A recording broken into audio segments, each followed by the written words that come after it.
Picking out your company's harassment training, it can feel like just another task on the to-do list, right? But what if I told you that decision is actually one of the most critical you'll make for your workplace culture? Seriously, the path you take here makes a massive difference. So let's dig in and figure out how to get it right. Okay, first things first, let's talk about a number that should honestly make every single leader out there pause. The National Women's Law Center found that 1 in 3 women will experience sexual harassment at work. Really let that sink in. Look around your team. The odds are it's happening. This isn't some rare out there problem. It's happening everywhere, all the time. And look, if the human cost isn't enough to get your attention, maybe the financial one will. The average settlement for just one sexual harassment lawsuit is a staggering $75,000. And that's before you even start talking about legal fees or the kind of damage to your company's reputation that you just can't buy back. All of a sudden, investing in good training, it starts to look like a pretty smart move, doesn't it? Okay, so we've established the why. We get it. Training is absolutely crucial. This isn't just about ticking a box for legal compliance. It's about actually building a place where people feel safe and respected. It's about morale, and yeah, it's about protecting your organization. The real question, the big one, is how do we actually do it effectively? And that brings us to the big decision every leader has to make. It really comes down to 2 main roads you can go down. Are you going to build it yourself from the ground up, or are you going to bring in the pros? So, think of it like a fork in the road. On one side, you've got the in-house path. That's where you're in the driver's seat, controlling every single detail.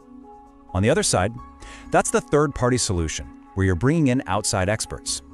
Now, both paths can get you where you need to go. You'll be legally compliant. But the journey itself, and more importantly, the impact it has on your culture, that can be completely different. All right, let's walk down that first path. We're talking about the in-house approach. This is the whole DIY, do-it-yourself method, where you decide to take the reins and build the entire program from scratch. So what does that actually look like in practice? Well, it means your team, probably your HR folks or managers, they're the ones creating the PowerPoints, they're writing the case studies, and they're standing up in front of everyone leading the sessions. You literally own the whole shebang, from the first idea to the final presentation. And right away, you can see the fundamental trade-off, right? On the one hand, you get this amazing level of control and you can tailor it perfectly. But on the other hand, wow, it is a huge amount of work and it comes with some pretty big risks. Let's break those down a bit more. Okay, so the biggest pro by far is relevance. You can make every single example specific to your company.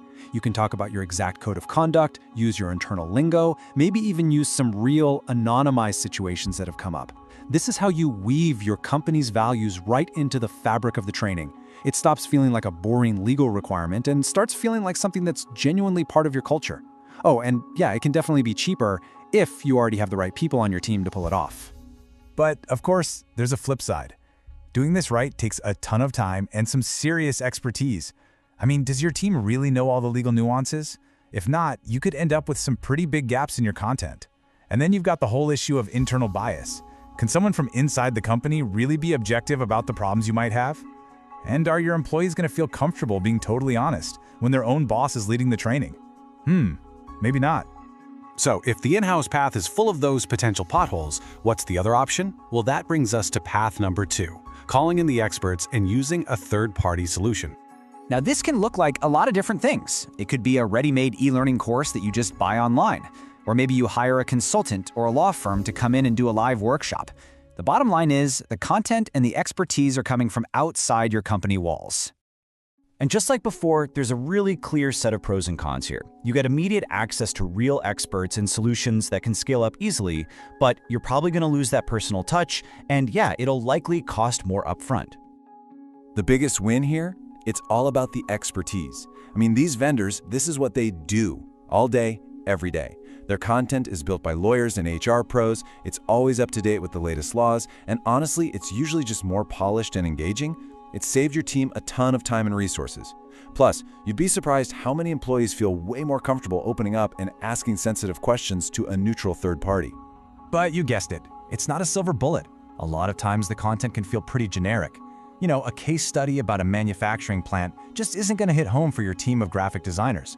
This one-size-fits-most thing can make the whole training feel kind of impersonal. And then there's the cost, right? You're paying for licenses or consultant fees year after year, and your training is only as good as the vendor you pick. Okay, so we've looked down both paths. each one has its own clear upsides and downsides. So, how in the world do you choose? Well, it really just comes down to taking a good, hard look in the mirror and asking some honest questions about your own company. Think of this as your decision-making cheat sheet. First up, resources. Do you really have the people and the time to do this right internally? Be honest. Next, legal needs. What exactly does your state or industry require? Company size. Are you a small team in one office, or are you spread out across the country? Budget. What can you realistically afford? Customization. How critical is it that the content feels like it was made just for you? And last but not least, culture. What's actually going to resonate with your people? Answering these questions is going to point you in the right direction. It just will. Okay, so after laying all that out, what if I told you it's not always an either-or situation? Yeah, the choice isn't always so black and white. You don't always have to pick between build or buy. This is where the hybrid approach comes in. And for a lot of companies, this is the sweet spot. It really can give you the best of both worlds. So what does that look like? Well, maybe you use a great third-party e-learning course to cover all the legal nuts and bolts. Then you follow that up with an in-house discussion led by a manager to talk about how it applies to your specific policies and your culture. See, you get the expert, legally sound content, and you get that custom personal touch. So at the end of the day, whether you go in-house, third-party, or that cool hybrid route, let's just zoom out for a second. What are we actually trying to accomplish here? What's the real goal? Because the delivery method, that's just the how. The real why, the real destination, is a training program that actually connects with your employees, one that makes sense to them, gives them the confidence to speak up, and empowers them to be part of building a better, safer, more respectful workplace for everyone. And that really leaves us with one last big question you should be asking yourself.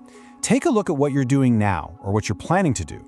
Is it just about checking a box? Is it just a defensive move to avoid getting sued? Or is it a real, genuine investment in building the kind of culture you actually want to have? The answer to that question, well, that'll tell you everything you need to know about whether you're on the right path.